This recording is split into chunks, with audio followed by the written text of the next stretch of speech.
KIADB AEE ರಾಜೇಶ್ಗೂ ಕೂಡ ಲೋಕಾಯುಕ್ತ ಅಧಿಕಾರಿಗಳು shock ಅನ್ನು ಕೊಟ್ಟಿದ್ದಾರೆ.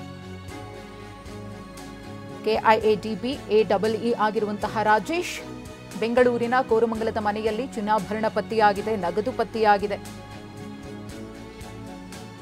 ಲೋಕಾಯುಕ್ತ ಅಧಿಕಾರಿಗಳಿಂದ ಶೋಧ ಕಾರ್ಯವೂ ಕೂಡ ಮುಂದುವರೆದಿದೆ. 5.74 ಲಕ್ಷ ನಗದು, 630 ಗ್ರಾಂ ಚಿನ್ನ, 3 ಕೆಜಿ ಬೆಳ್ಳಿ, ಕಾರ್ ಪತ್ತೆಯಾಗಿದೆ. ಇದೆಲ್ಲದಕ್ಕೆ ಸಂಬಂಧಪಟ್ಟಂತೆ ಅಧಿಕಾರಿಯಿಂದ ದಾಖಲೆಗಳನ್ನು ಸಂಗ್ರಹಿಸುವಂತಹ ಕೆಲಸವನ್ನ ಲೋಕಾಯುಕ್ತ ಅಧಿಕಾರಿಗಳು ಮಾಡ್ತಾ ಇದ್ದಾರೆ.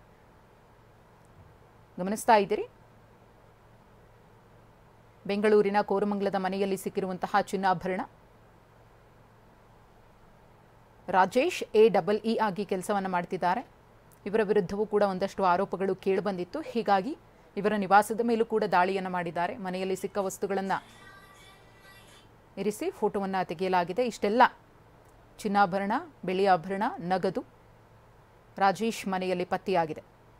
ಅವರ ಕೊಠಡಿಯನ್ನು ಕೂಡ ಲೋಕಾಯುಕ್ತ ಅಧಿಕಾರಿಗಳು ಜಾಲಾಡ್ತಾ ಇದ್ದಾರೆ. ಅಕ್ರಮ ಆಸ್ತಿ ಗಳಿಕೆಯ ಆರೋಪ ಕೇಳಿಬಂದಿತ್ತು ರಾಜೇಶ್ ವಿರುದ್ಧ.